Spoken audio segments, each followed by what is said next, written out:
And we're going to be covering the meta model, or modeling. This will not be a deep dive into the meta model or modeling, because that's a multi-day training, okay? So I'm going to go over the more important aspects and how the more common ones will deal with this population. And then we will end with something I call NLP in action using tapping, okay? And I'm going to keep the mystery there for a minute, because I see some people, what is that? You have to stay and find out. Okay, so as the best football coaches will always say, let's begin at the beginning. This is a football, right? Now, you're all hypnotists, you all work with people, you all know what I'm about to say. However, there's a little bit of a twist when dealing with this population. Before any of this does anything, before you could land with it, I think we're good to close that door now. Is that right? No, it's no problem. He was leaving it for a little bit, but the party started, so it's time to close it. Right? I'm going to have to call the police and shut that one down in a second. Yeah, no, when I saw where this was, I was like, yes, because I felt sorry for some of those. So the meta model, the tapping, all that stuff that we're going to be using with this population, none of it works unless you have the one ingredient right up front. What do we think that is? Trust, rapport, right? Now, I will tell you, from my 15 plus years working with teens, they will spot you out in a second, okay? This isn't your general run-of-the-mill, let's build rapport, okay?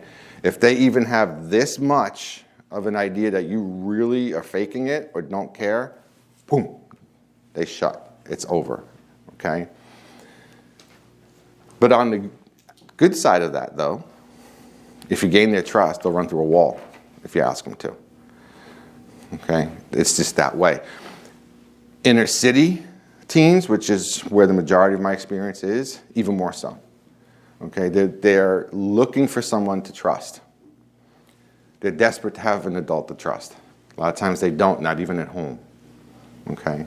I would say 90% of the counseling issues that I deal with are because of home issues, which was really kind of fun when we did lockdown, and I still had to see students virtually.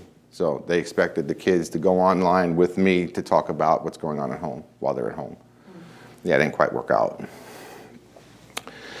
So once you have that in place, and you'll know, you guys are trained in that. I'm not going to beat that horse a little bit, but they'll know. Just know that they'll know, okay? Alrighty, so let's start with presuppositions. In who's got experience with NLP, by the way? Okay, that's where I'm at. No, that's good. Master pracs, trainers. Okay.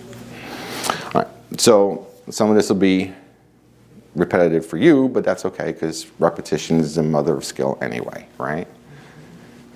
And I'm not going to go Tony Robbins on you, but that's about as good as it gets. So presuppositions are useful models of things and understandings that you should have in place to do some of this work, okay? Like I said before, there's a laundry list of these, 11 or so. If you're an NLPer and you've ever read the book, Structure of Magic, that is some dry reading right there, okay? Cure for insomnia? Yeah, pick that one up. You're out in 20 minutes, I guarantee that. And it's like reading Shakespeare, the way it's written. That one is maybe a little bit longer than 11. It's hard to tell exactly where the breaks of one are in between the other. But in this case, I'm just going to look at 4, okay? Because these are the ones, again, that are most common when dealing with teenagers, okay? First one, it's the pretty much standard. We're going to use this everywhere. But the map is not the territory, okay? The map is not the territory. Or the menu is not the meal, which you've just experienced, right? You looked at a menu, you saw a picture maybe of a hamburger. That is not the hamburger, is it? Unless you're really hungry and the service is slow, then you might be, but usually not, right? So let's dig into this one just a little bit. The map is not the territory. So if I took a map of Florida, put it on the wall here right now, is that Florida? It's in Florida. It's in Florida. But that's not actually Florida, right? It's a representation of Florida. Now, to make it more fun, depending what kind of map I use, will tell me what kind of information I see, right? Some might have political lines, some might have geography, some might have whatever, right? So it's the matter of perception, right, and the frame, depending what map is used. Now, the beauty and the power of this presupposition is this. We don't affect reality at all, whatever that is.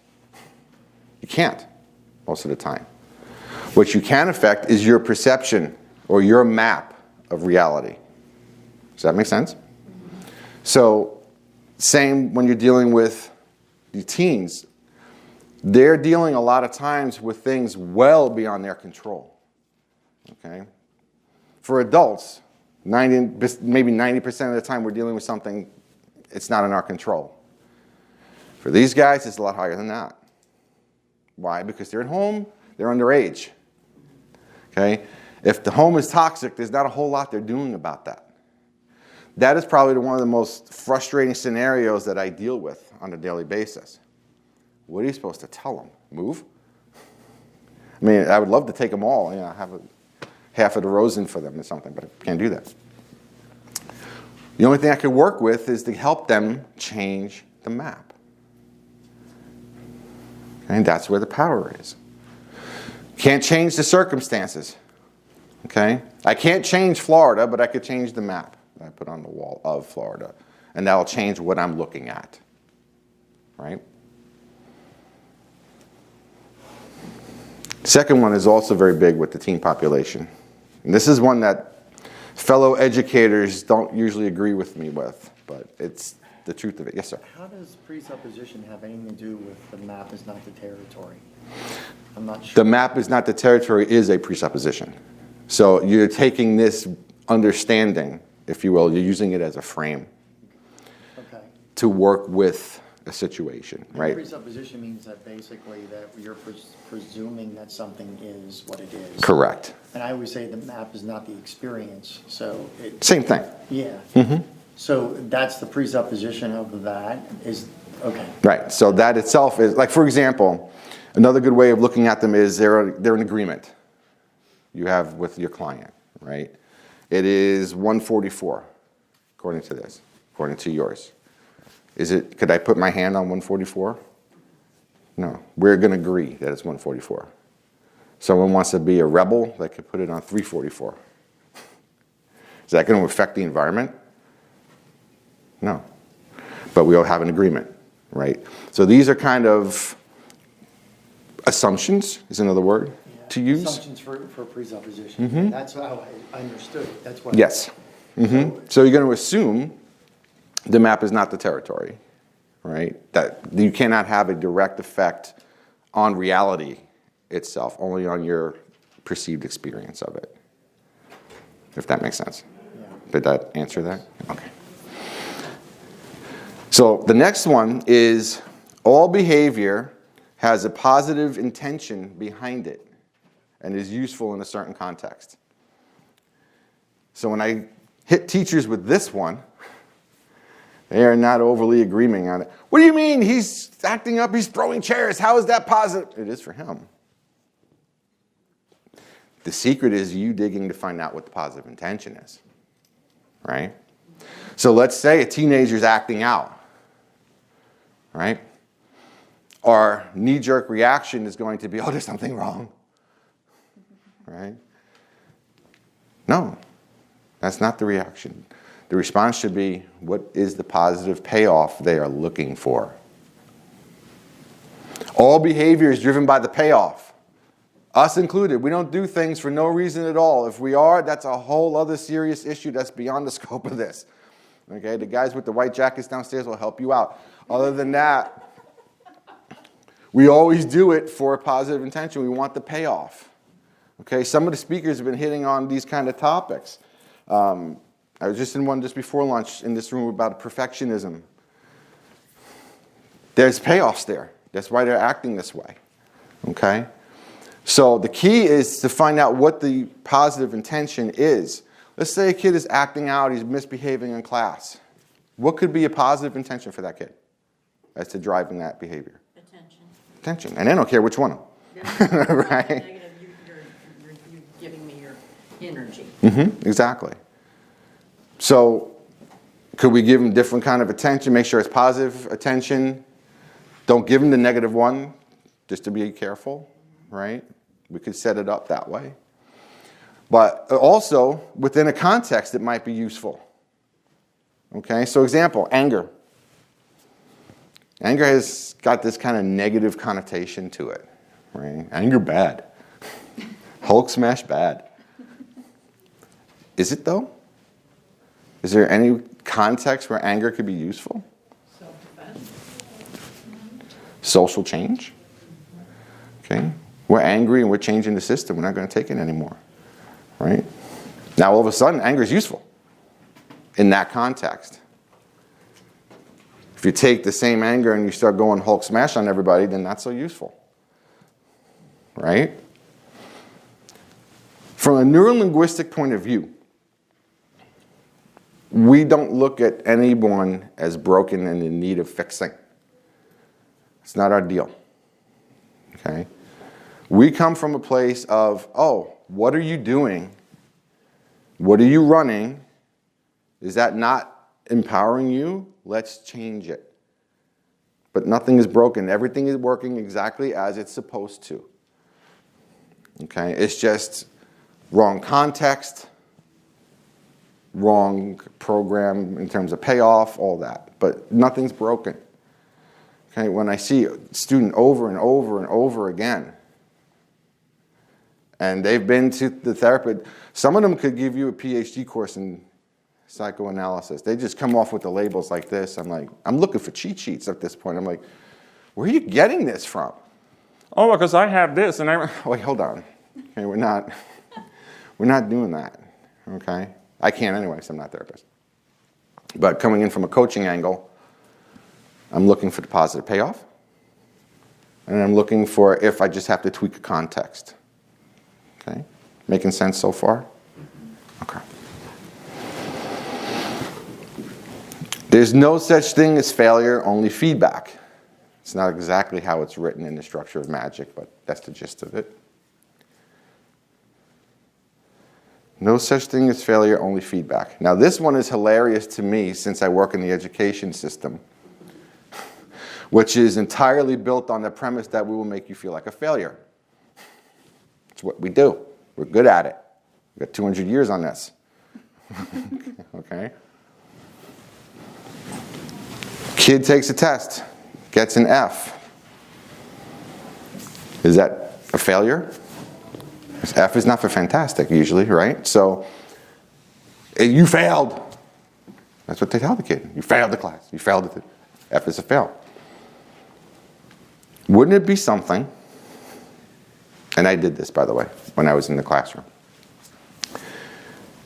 I did make it a feedback model and not a failure one. You could not fail my class unless you did nothing at all. And in 3 years in the classroom, I failed one student. I remember his name to this day, good old Gabe. Gabe slept every day. Gabe, you good with that 0 for today? Yeah, go back to sleep, don't worry about it. Just don't bother anybody. What am I supposed to do, poke him with a stick? You know. Other than that, you gave me your work, you gave me your test, you gave me your homework, gave me whatever. Come. I want you to be researching this, this, and this, and revise. It's not about the test. It's not about the assignment. It's not about any of that. I just want you to learn the darn material. I don't care how you do it. I don't care how many times you ask me the same question. If a student asks me the same question more than once, that only meant one thing. I didn't explain it to him according to the way he needs to hear it yet. My job, standing in front of that room, was to do that and make it understandable to him or her. So you couldn't fail. The kids walked into my room, Big NASA sign right on the way in. Failure is not an option. And my expectation level of them was up here. Which, by the way, if you're working with teens, that's where you need to have it. Hold the expectation up here. They'll meet it. Okay? And it doesn't have to necessarily be spoken either. But your expectation is going to come across in your attitude, in your facial expressions, in your tone. Okay? All the unknown, all the unverbal, I'm good. I speak English goodly. We speak it wrong here anyway, right? Don't we? So, so I get a pass. I'm American, so right. So the expectation has to be here. Now there was an interesting experiment done years ago. It's kind of famous, I guess, in education. School took 2 classes, and the experiment was to determine the influence of a teacher's expectation on student performance. So what they did was they took a group of students, split them up, gave them to 2 teachers. Principal calls the first teacher in and says, "You have a gifted class. Congratulations. You know, you've been such an awesome teacher. We're going to reward you. These guys are rock stars. They will do anything. They'll understand anything. You're going to be blowing it away in learning gains." Then they call the second teacher in. "Look, I'm sorry. You kind of got the low-hanging fruit here. Okay, they have all kinds of learning disabilities. They're kind of slow on the uptake. You're going to be lucky to survive. Sorry." So they went on their work. At the end of the year, the data was collected, and as could be predicted, the gifted kids excelled, while the learning challenged ones did not. But here's the problem. The group as a whole was collected according to data, and they were all average at the beginning. The only thing that made the difference was the teacher's expectation of what she thought she was dealing with. Okay? So when you're working with teens, your expectation comes across. Okay? They'll open up to you like this, even though they don't like talking to adults necessarily, but once they have that trust, and once they understand where you're coming from, it just comes out, sometimes to a fault. And please don't tell me anymore, I mean, you know, that kind of deal, but yeah. So, to get them into the frame where they understand, especially when it comes to behaviors and emotions, that there really isn't anything of failure. Okay? "Oh, I get angry all the time." It's not a failure. It's feedback. It's telling you something. All right? You, as the coach, hypnotist, what have you, need to help them find what the feedback is. Okay? That's how you flip the switch. Did you fail the test? Yeah. Okay. Did you study? No. Okay, class, what have we learned, right? Oh, I should study, right. If you change it on the front end, things change on the back end on their own, right?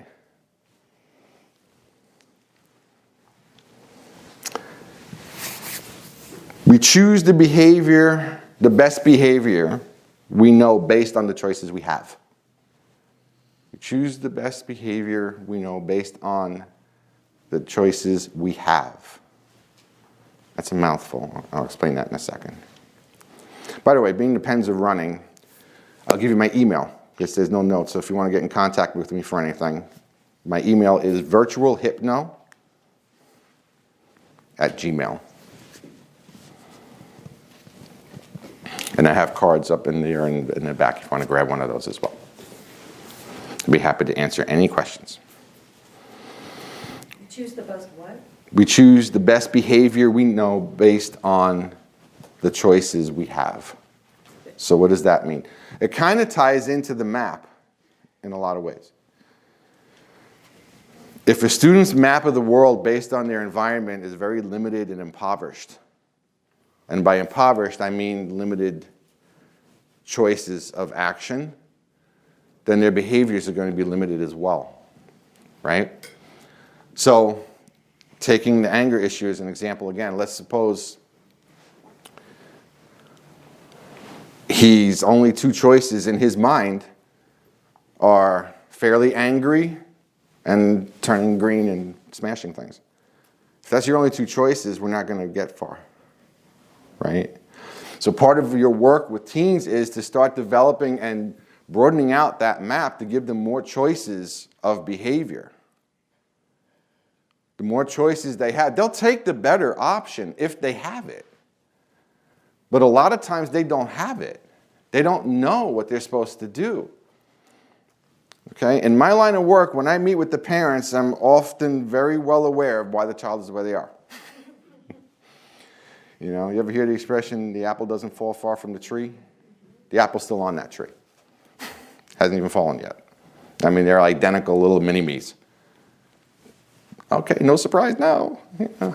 Mom, we're booking both double sessions if you want to come in, for God's sake. Right? So the more choices, positive choices you give them to be able to get to, and they buy that, the more they will do that. Okay? Spreading out their choices. Okay? Make sense? Questions so far? Yes. I apologize, I came a little late. Did you talk about a map? Map of the map is not the territory. Okay. Yes. So yeah.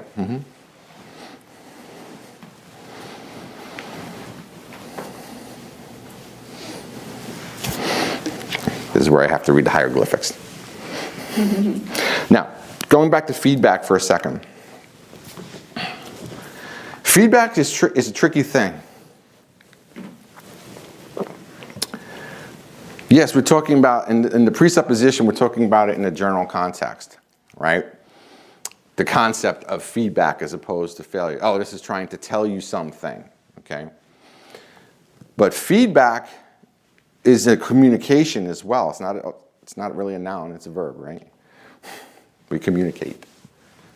When we use communication as a noun, that's a nominalization, and that freezes it in time, and I'm going to get to that later. So, but we communicate.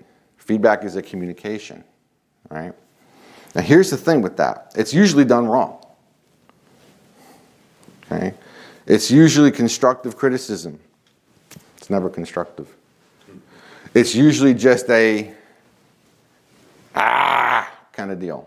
Okay? Once a teen who's been through the mill enough, and you say, start coming off of what you think is feedback, they're not perceiving it as helpful, they're perceiving it as a threat. And they're shutting you out. They're not hearing a word you're saying from that point forward. There is a way to do it, though. Want to know what it is? Yeah. Okay, you got me, I'll do it. I'll show you. The key is to get them to buy into wanting to hear what you have to say, right? So, let's say in your conversations with this teen and your work with them, they have a goal, okay, whatever the goal might be. Then something comes up, and next session they've done this, they feel that, whatever. And you say, well, based on what we've discussed, on what you want to accomplish, I have something to share with you. Do you want to hear it? It's a lot different than, let me tell you what you do wrong. Okay, would you like to hear it? Okay. And then you tie it to the goal. Okay, you've acted like this. What better way would there be so you can accomplish this? See how elegant that is? It's called the feedback model. It was actually, I learned it from someone called Dr. Don Blackaby. He trained me in a system called the Joy of Learning, which is NLP-based academic interventions. The majority of which was behavioral. There are some actual learning techniques, but it was behavioral. And that was one of them. Now, you think you're going to get a lot of resistance on something like that? No. He's buying into it. You asked him. Or her. Right? And looking at the room, I better use her a lot more often. I'm about to get jumped on the way out. So, right, her, right, it's her. Okay? We'll just assume you worked in an all-boys school. No. In fact, the school I work in is like 3-to-1 female to male. So, yeah. I'm just ignorant. So, the other thing to keep in mind when you're dealing with a teen and you're giving feedback, first and foremost, they may see you as a threat. Okay? Depending on their life experience, they may see you as a threat because you're an adult or an authority figure. Okay? Don't take it personal. They see their parents as a threat. That's why they see you as one. So again, it comes back to the rapport. It comes back to you doing something different. They haven't heard a feedback like that from mom or dad. Okay? I'm pretty sure if there's a problem, right? So if you're coming at them different, all of a sudden, oh, you're not the average bear. I might trust you for a second, give you a window to talk. But be careful, boom, in a second, if you go the wrong way, right? But just keep that in the back of your mind. Adults often mean danger to them, especially inner city. It's just unfortunately how it is. As long as you're aware, you know how to, right, tippy-toe around it, kind of. Okay. Any other questions so far? So I'll take questions during, and I'll take them also at the end. So far, so good?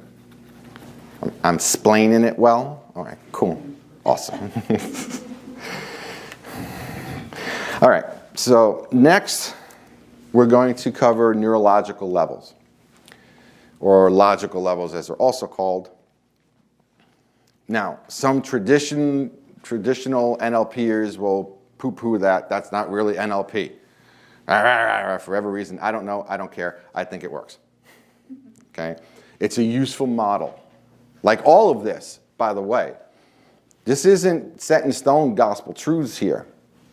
NLP is kind of not like that, right? It's a nebulous, elusive, but often accurate setup, right? So this is a very powerful and useful model, and you're about to see why. So in the neurological levels, we have at the very top, think of it as a ladder, because they also call it the neurological ladder. Okay?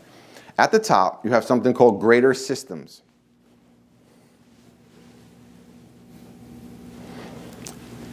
Then under that, we have identity.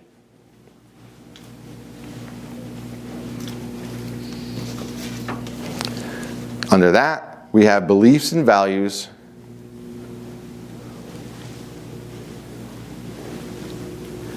Under that, we have capability.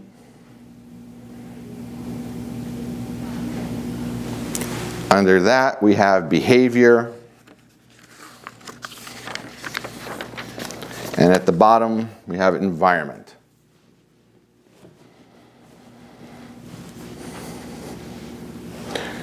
Now, while there is usually a dynamic between levels, they primarily influence from the top down. And that's important to remember. They influence from the top down. Okay? What does that mean? Now, for the next few minutes, I'm going to take the greater system out of the picture because you don't really deal with that too often. And I'll explain why later. Just push that to the side. Okay? So, let's say you're dealing with a kiddo who thinks they're stupid. And they tell you that. I am stupid. What level would that be at, do you think? Identity. Identity? I am statements are always identity level. Okay, that's your cue. That's what you're listening for, right? I am blah, blah, blah. I did a program at a high school one semester. I was given this program to do in December, just before Christmas break, because that principal apparently loved me.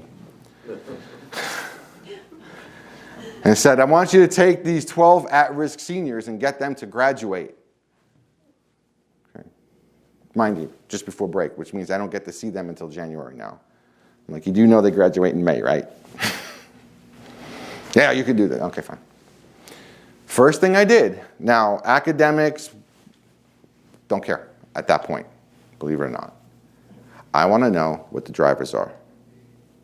All right? I want to know what they think about themselves as a student, what they believe about themselves as a student, what they believe about school, academics, all that. Why? Look at your sheet. It's the top 2 levels. Okay? To utilize the neurological levels in a really powerful way, you want to try and get to those top 2 levels as quick as you can. Why? How did I say it works? From the top down. From the top down. What do you mean by get to those topics? So in other words, you want to start working with their identity challenges and belief challenges as quickly as you can, because that'll affect change underneath quicker. Okay? Because let's face it, a lot of times where are we trying to deal with things, especially from a teenager? Right? Where? Behavior level, down here. But what's the problem with that? Is it going to affect who they think they are? It goes the wrong way. Right? That's why the fixes that we do in schools don't usually work. Okay? Starting too late. Well, that, plus we're also working at a level that's too low. Okay, Johnny's misbehaving. So what do? We change his seat or change his room. Which is what? Environment. I can't even change behavior that way, at least not long term. Because guess what? Wherever I send Johnny, guess who goes with Johnny? Johnny. Right? He goes with him wherever he goes. Wherever you go, there you are, right? So it's not going to do anything long term. We're going to flip this kid around like a chess piece. So it's going to be whatever. Until you get to where the core of the issue is. Who they think they are. What do they believe about themselves or whatever is happening? Shift those, everything else moves. Now, is every single problem at those 2 levels? No. Sometimes those are fine. And it actually is maybe a capability issue, right? Let's say Johnny can't solve for X because Johnny could never solve for X. Personal experience, right? I hear math and I break out. Just, Mister, could you help me with math? Hell no. I can teach you what not to do with it, but other than that, I'm out, right? That's a capability issue. I don't know how to solve for X. I also would never solve for X ever again once I left school, but that's a whole other thing. If there's a math teacher in here, I'm sorry. Okay, they're definitely getting jumped outside for that. Right? It's a capability deal. Right? But here's the problem. Remember we were talking about feedback and failure before? Watch how this takes things and blows it out of the water now. I can't solve for X because I still can't. But you know what? I could add and I have a calculator on my phone. I'm set. It's a capability deal. I take a test, I failed it. Take a second test, I failed it. Fail, fail, fail, fail, fail. Guess what the teenager does? He takes the capability problem, hits threshold, and goes, whoop, boom. Identity now. It's not a capability deal anymore. All of a sudden, I'm an idiot. Once it's stuck there, it gets a lot trickier to remove. Okay? Now, it's also a chunked up generalization, isn't it? I'll get there in a second. See, I keep kind of how so you stay. Okay? I have my moments. So, as you're talking, how do you know what level is what? Basically, you're just listening. Okay? I am statements will always be identity level. Okay? If it sounds like something they think, I think math is hard. That's a belief, right? Capability, I have no idea how to solve for X or how to do whatever it is you're asking me to do. Okay? And they'll look at you because their eyes will glaze over, like, what are you asking me? Okay? Behavior is pretty easy to spot, right? Or come up with in discussion. It's an action. What are they doing? Right? And the environment is, where is it happening? Okay? Interesting thing, like when I'm dealing with students with ADD, it does not happen in all environments. Most of the time. That's the challenging part of dealing with it. Oh, I don't know, he just can't sit still in class. And then I ask the magic question. Does he play video games at home? Yeah. How long? Hours. He doesn't move, does he? No. Now here's an extra one I'll throw in for free. The reason he's so set on that video game is because ADD, or ADHD especially, is usually something where they're following multiple pictures in your head. Okay, the H part, the hyperactive, means they're physically trying to follow all these pictures in your head. If I sit you in front of a screen with a picture on it, you only have one. So they could sit there for hours. So one of the interventions I use on an ADHD student will be to teach them how to take from all those pictures, pick one, bring that one to the front so that's all you see. All of a sudden you just see them stop. Like I hit them with a bat or something, which I didn't. And I'll deny that. So, because I had this one little one, I'll never forget his name. Raul. Raul was making me dizzy. He's up and down the chair. I mean, he's like he was doing a salsa or something. I don't know what. Up and down, all around the chair. I'm like, good Lord. If there was ever a textbook, like, you look up ADD, this kid's pictures here, like, wow. So I'm thinking, okay, I have to come up with something. Either I need to do an intervention fast or find the duct tape, one or the other. Unfortunately, the district still frowns on duct tape, so I'm going to have to do something else. Raul, how many pictures do you see in your head? Oh, millions. Okay, so I'm taking that means a lot, right? How about picking one? Which one? I don't care. Any one you want. Now, mind you, he's still kind of like this. You find one? Yeah. Okay. Now I want you to pull that towards you and make it bigger and brighter until that's the only picture you see. By the time he did that, he was sitting rock solid still because he had nothing else to chase. And then I anchored that. I just went and tapped him on the shoulder. Could you do that again for me? Could you? Yeah. Rock solid. Tapped him on the shoulder. Did it 3 times. Told the teacher what to do if he starts to get a little extra fidgety. Just go and touch his shoulder. The kid was fine for the rest of the year. Mom came up, what did you do to my son? I'm like, I'm not sure how to take that question, but what do you mean? And it's like, he's so much better in, yeah, wasn't, what, this is not the tape you're looking for. So explained to her, they ended up taking me out for lunch because no one's ever been able to get that kind of result with her child. Just worked with the way the brain was working, which is what all this is, by the way. Okay? Questions so far? I'm still good at explaining? Okay. You're just thinking of something to stop me. I know. That's fine. I'm ready. Okay. Motivation. It's a big one. Okay. Again, working in a school, there's a very huge lack thereof in terms of motivation. Now, to be honest, COVID made it worse. When we locked down and we did instruction virtually, that was nightmarish. Kids lost an entire year of school. Okay, some kids have lost 2 years of school because the parents were allowed to keep them home the year after that. So we had a hybrid, which was a wonderful mess. Okay, the other one was just a mess. This was a wonderful mess. So the motivation was out the door. It's so high with teenagers anyway. What do you do, video games? Anything else? I can't tell you, mankind is going to evolve. We're just going to be thumbs. Because that's all this stuff, right?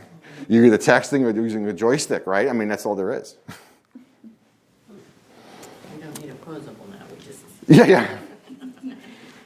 Like, would be very presidential, right? And the bottom lip. That's got to go in there. All right. So motivation ties to something called highly valued criteria. Okay. What does that Greek phrase mean? If something's important enough, it's going to pull me to it. Right? Isn't that what motivation is? Right? Whatever it might be. Losing weight, whatever. Okay? When I dropped 35-ish, 40-ish pounds, it's because I couldn't stand the pictures anymore. My value criteria was to look somewhat like I did when I was younger, and it pulled me to it. Right? So that's what motivation is ultimately. Now, when you're dealing with teens, here's the trick. Usually, there's something that you want them to do, or the school wants them to do, that they will not do, or they don't want to do. Right? Homework. Okay? What's that? I don't do homework. I'm not a homework guy. But they do have effective motivation strategy somewhere else. Right? The key to the kingdom here is you don't need to reinvent the wheel. Find out what their motivation strategy is somewhere else and map it across to where you want it. Sneaky. Nothing up my sleeves, right? Examples. I had a parent meeting one time with a student. He was failing all of his classes because he was sleeping through them. Now, I knew a couple of the teachers, and I couldn't really fault them on those, but the other ones, he needs to be awake. I coach teachers, too, sometimes, and it's like, oh, gosh, okay. So he's failing all his classes. I'm reading him the feedback forms from the teachers. You know, he sleeps in class, down to everyone. And Mom goes, well, yeah, you know, he's lazy. Thanks, Mom. I don't like that word. I don't believe in that word, by the way. I don't like to hear the word lazy because there's no such thing. What you have is a lack of motivation. It's a lot different than lazy. But Mom thinks he's lazy. Okay? So I'm looking at him, and the physiology is starting to change. The head's dropping. He's getting, he knows what's coming. At least he thinks. He thinks the lecture is coming. Don't you want to go to college? Don't you want to be a success? Okay. Now, I'm not going to cover meta programs today, but if one meta program in particular, moving towards, moving away. Okay. If he's a moving away person, I said, don't you want to go to college? Complete disconnect. He could care less where, right? He wants to move away from something, not towards something. But it's another freebie. So he knows it's coming. Because I'm an administrator. I'm sitting there talking to him, and he knows what's coming. Didn't come. Put the papers down. So let me ask you a question. And he's like, here it is. Here it comes. He's thinking the question is going to be, what is wrong with you? What is your major malfunction? That's what he thinks is coming. What do you like to do? What? What do you like to do? I'm pretty sure it's not school related, by the way. It never is. Oh, I like to draw. Oh, yeah? You any good? Yeah. You want to see? All of a sudden, I'm like, sure. So he takes out a sketchbook. He's showing me. He really was pretty good. I'm like, wow, that's amazing. So now, here's the deal. Highly valued criteria, right? You want to know the highest level of value or criteria that they are doing what they like for. So in other words, oh, so you like to draw, and you're really good at it, yeah. What about that's important to you?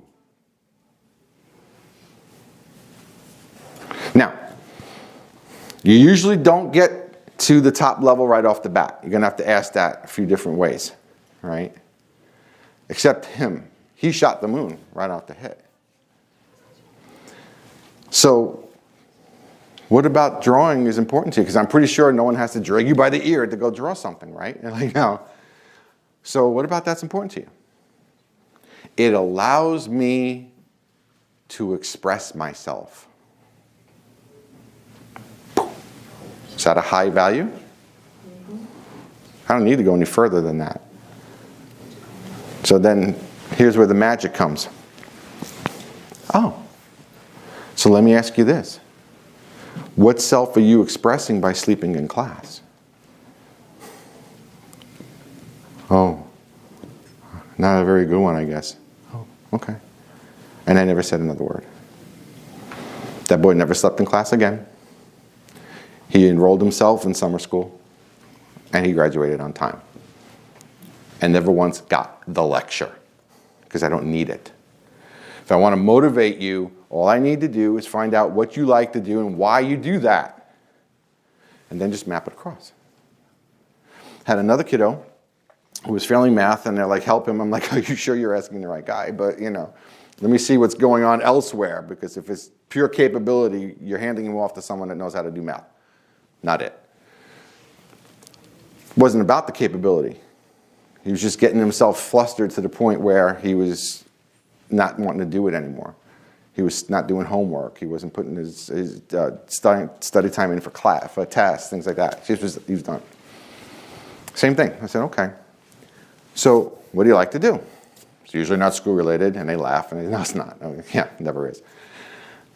I like to play golf. Oh, I didn't see that coming, but okay. What do you like about it? Oh, I like practicing. Oh, yeah? Yeah. What about the practicing is important to you? Well, I get good. The more I do it, the more I get good at it.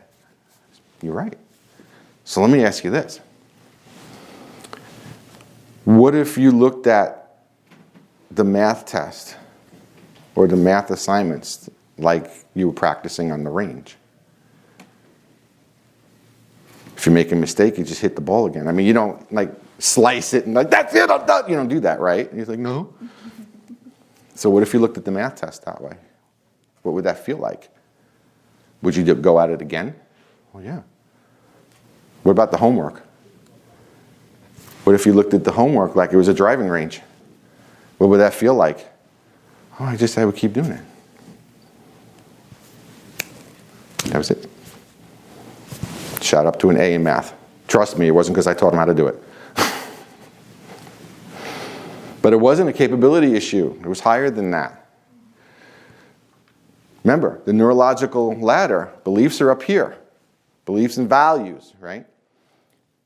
What am I connecting this procedure to? Up here. Now, I did say on the neurological levels that I was going to take the greater systems away for a second, because it doesn't usually come in play, except in certain circumstances, right? I've used it when dealing with gang members. Why? Because what's the greater system? The gang. To the point where they give up their identity. So the tricky thing that I had to do was get them to understand the strength of their identity against the system. Show the system for the lie it was, and then strengthen their ego enough where they could leave it. Had a decent success rate.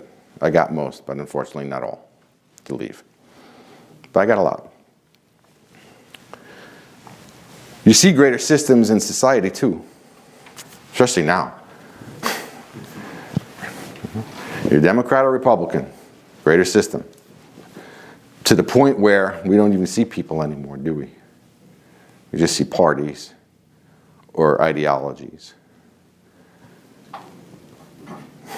The kids are watching us, guys. They are watching us tear each other apart on Facebook because of who you voted for, or whether you're with or without vax, or any of the other things that the system uses to polarize us all. They're watching us. Just a little reminder. Okay. So far, so good? Yes.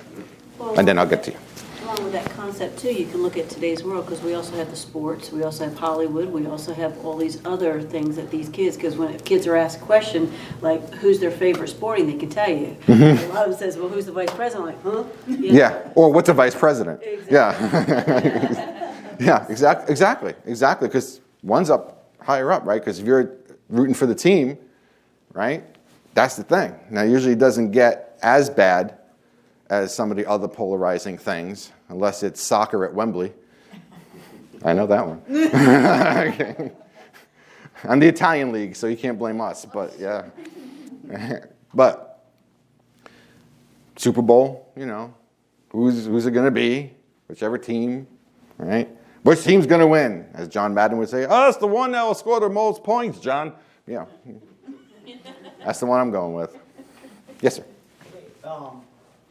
And to get to your highly valued criteria, and what strategy would you use when you get the typical, when you want, what do you want to do? That's what I get. If you did know, what could it be? I don't know. Well, if you did know, just take a guess. A lot of times, that doesn't come from that they don't know. Well, they don't care, or they don't really want to. Or it comes from you're going to judge what I say. You're an adult, remember? I don't trust you. Why bother? You're gonna die anyway. Right. So it's almost, I don't know if it's a perfect answer, man. Like, I don't want to get judged. So I don't know. So if you did know, what could it be? That verbiage is important. What could it be? Now, all of a sudden, it's not, it could be that, but it's separated enough where, well, if you joke at it, well, I said it could, it's not. So there's kind of a safety net built in for the kiddo, right? Any other questions? Did that answer that, by the way? Yes. Okay. Continue? Okay, good. First, I'll get some. It's water, I promise. Check my time.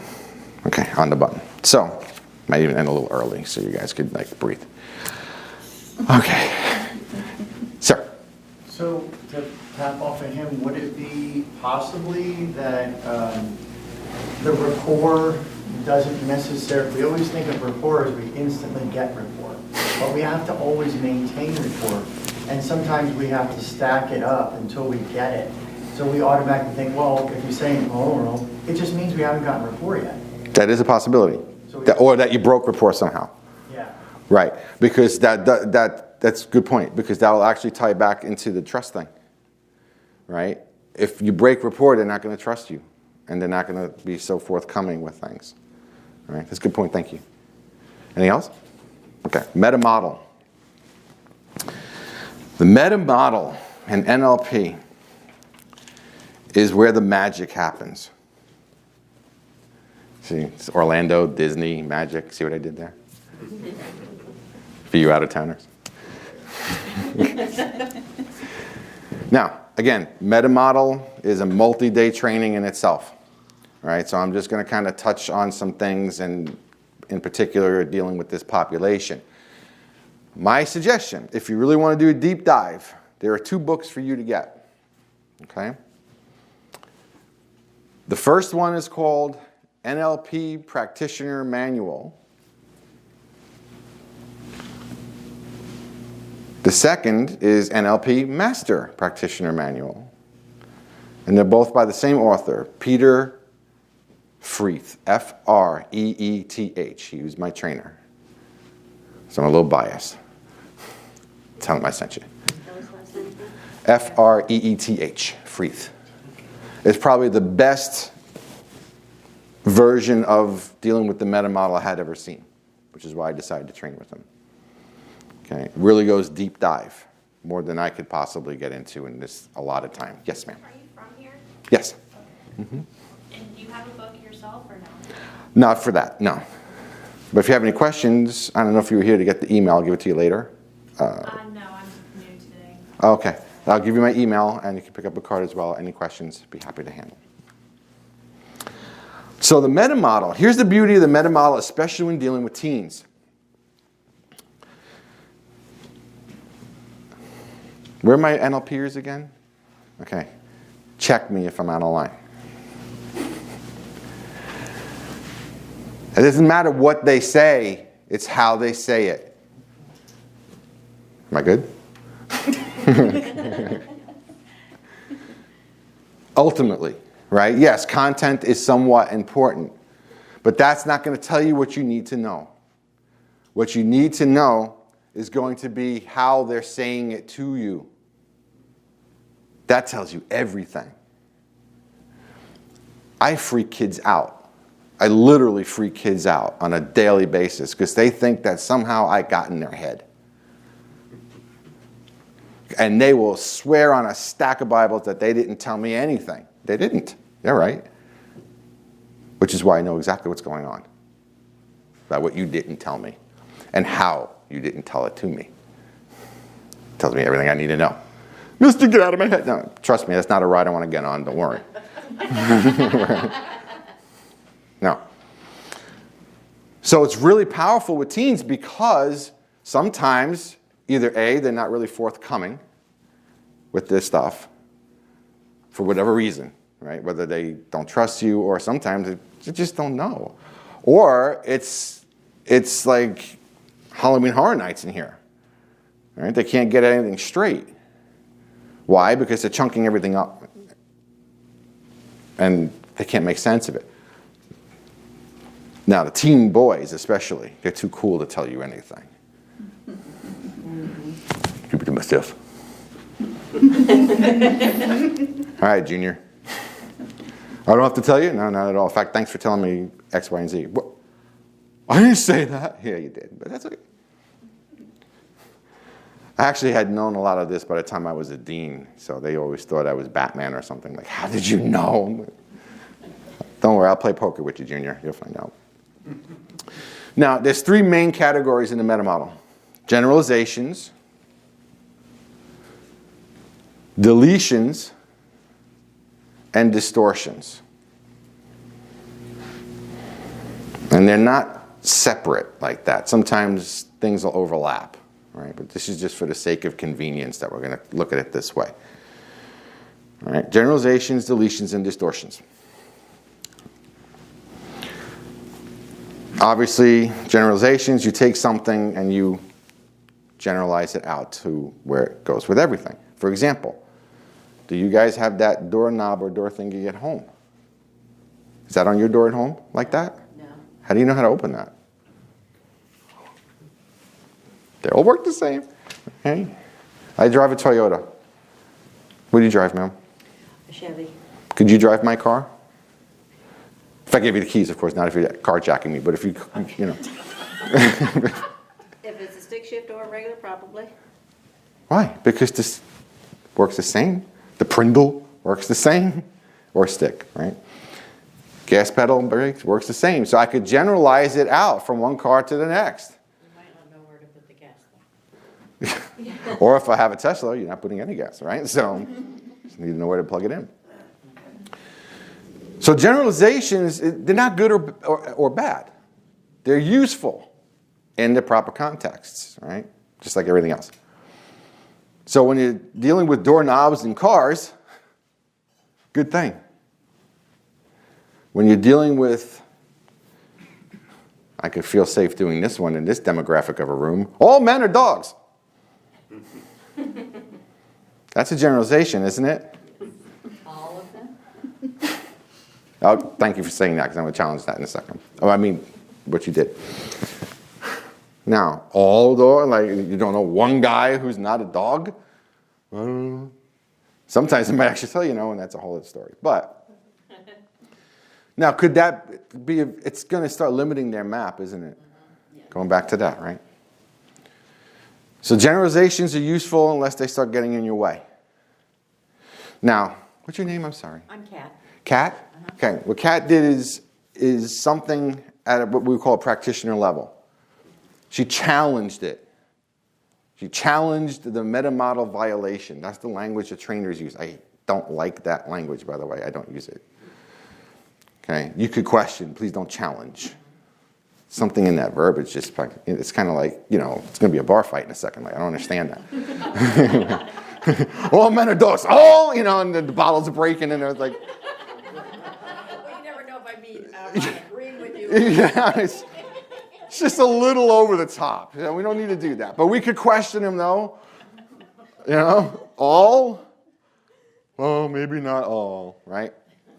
Now, that's it, like I said, at a practitioner level. Well, you question what's missing or what's been generalized or what's been distorted to recover the information. At Master Prac, though, we don't do that. I just need to know you're doing it. Okay? All I need to know is you think all the teachers are against you. All the teachers? Okay. I did a NLP practitioner training with Richard some years ago. And I was teaching them the one rule above all rules when it comes to the meta model at practitioner level. Don't be a meta model jerk. Because there are some.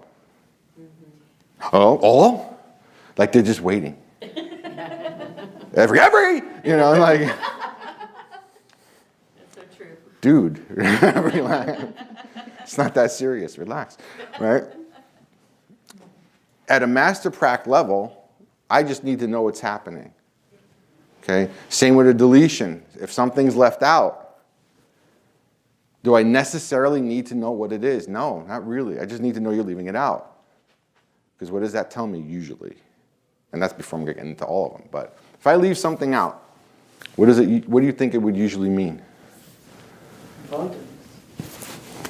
I'm avoiding it. What did she say? Avoidance. Avoidance. Right?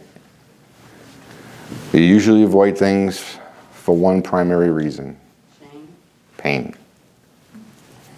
It's painful to look at. Right? Now, when you're dealing with meta models, remember this. You have surface structure, which is what you hear. It's the language that you're hearing when I'm talking to you. But then there's deep structure. That's what actually is going on.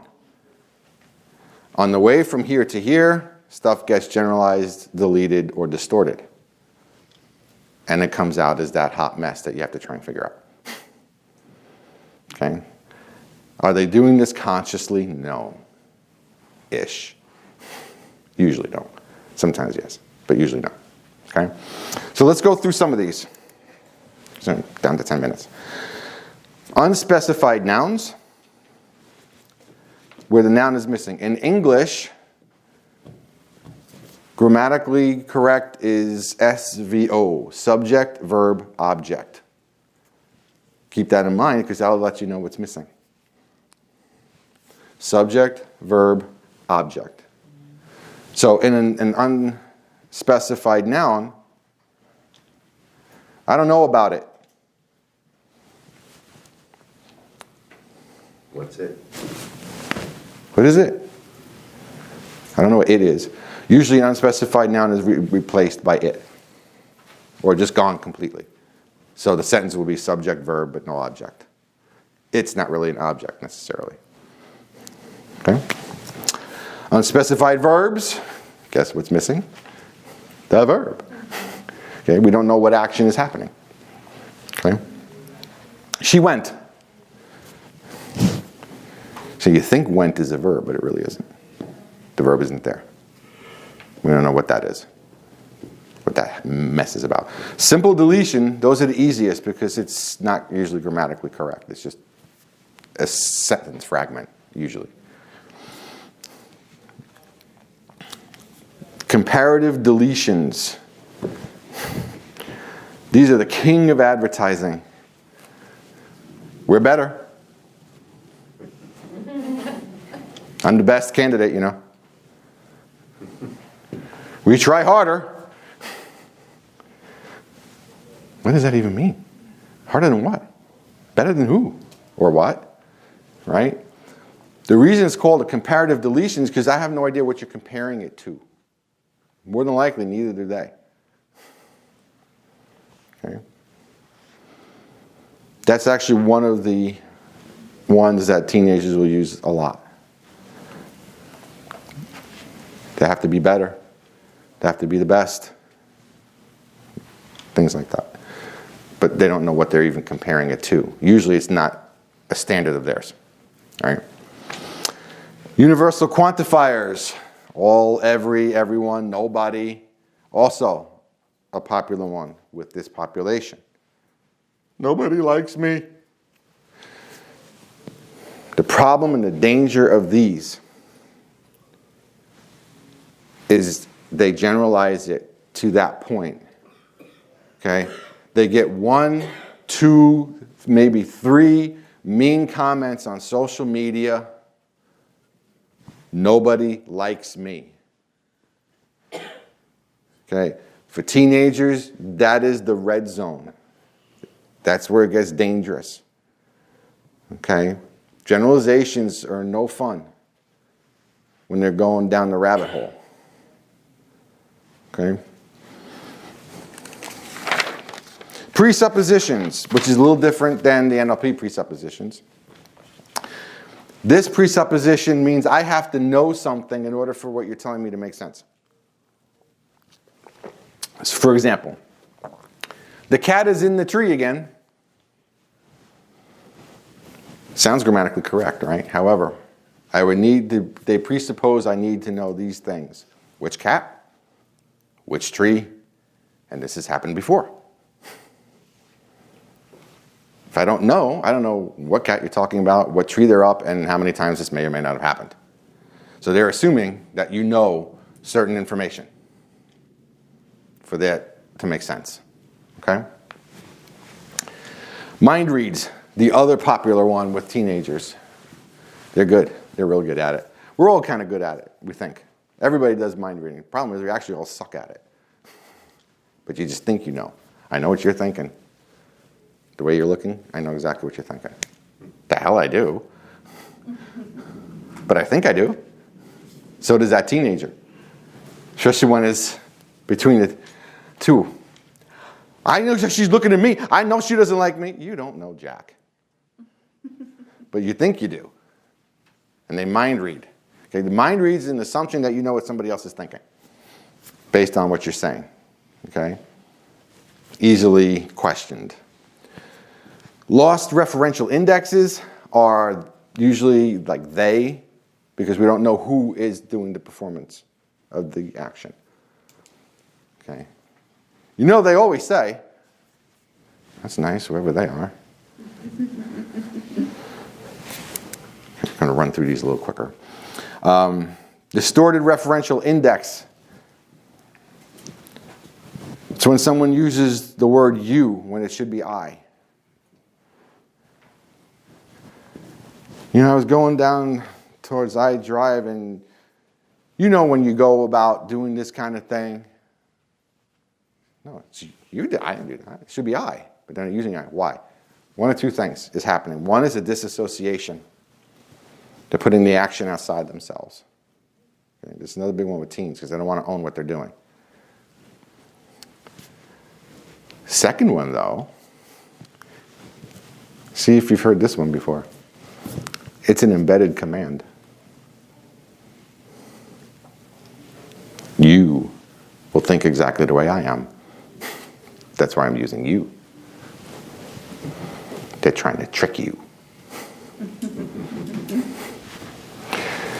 Okay, nominalizations, as I said before, you're taking a verb and changing it to a noun, so you're sticking it in time. Okay. I hate meetings. Okay. Could I put a meeting in a wheelbarrow? No.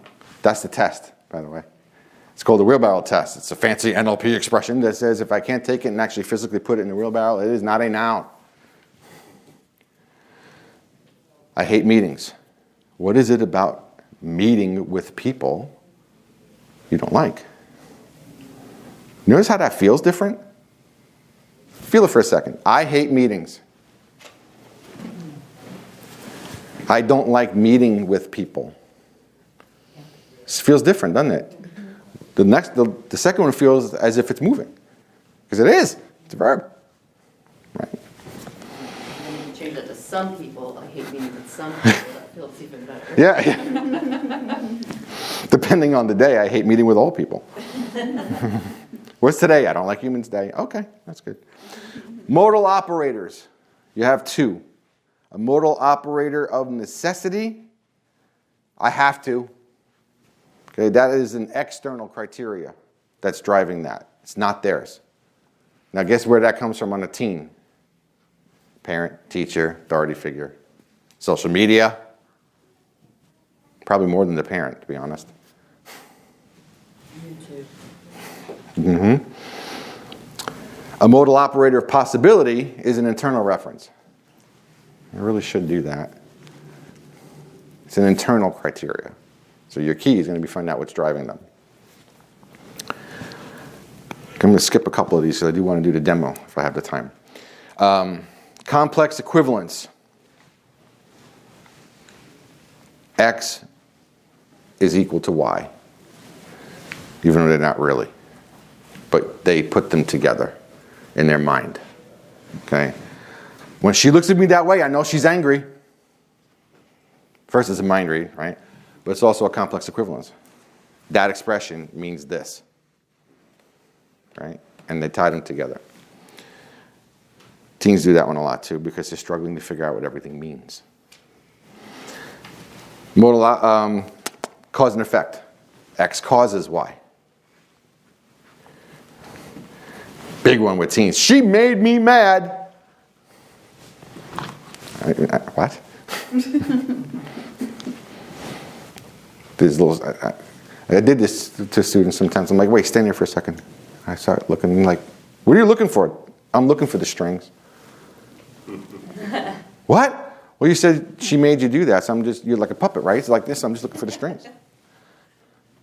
And then they break the pattern, right? Because they think I'm half crazy now, so they're like, I'm not sure what to deal with this guy anymore, so. Okay. So,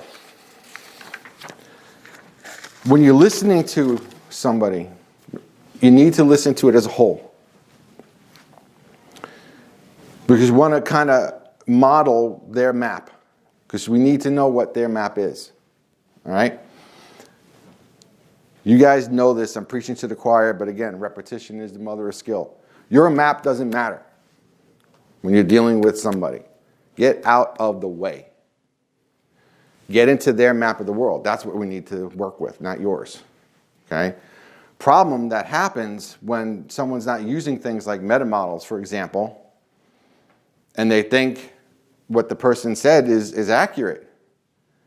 Why? Because they filled in the blanks from their own stuff. Don't do that. Get out of the way. Find out what's going on in their map of the world. Okay? Eye access and cues. Very hot topic even in the NLP industry. If I ask you something or I'm talking to you and your eyes move, I can tell. Think of a number 1 to 10. No. I can tell if you're visually doing something, whether you're constructing it or remembering it, or if you're talking to yourself, or if you're feeling something or some kind of oddity called auditory digital, whatever that is. Okay? Keep it simple, because unless you're going to sit there and calibrate somebody and actually know, because by the way, blows the whole works if they're a lefty.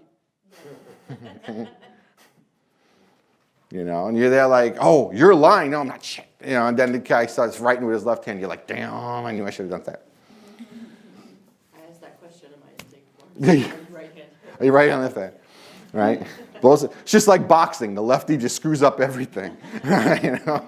Trust me, my jaw knows that. So, to keep it simple, if their eyes move up any direction, they're probably looking for a picture. I don't care if they're constructing it or remembering it. I could care less. I just need to know they're thinking of something visually. Why? I'll tell you in a second. Eyes going side to side. They're saying something in their minds. Okay? Eyes go down. They're looking for a feeling in the body somewhere. Okay? Visual, auditory, kinesthetic. All you need to know. Why? If I ask you a question, your eyes go up. I'm putting that right back here.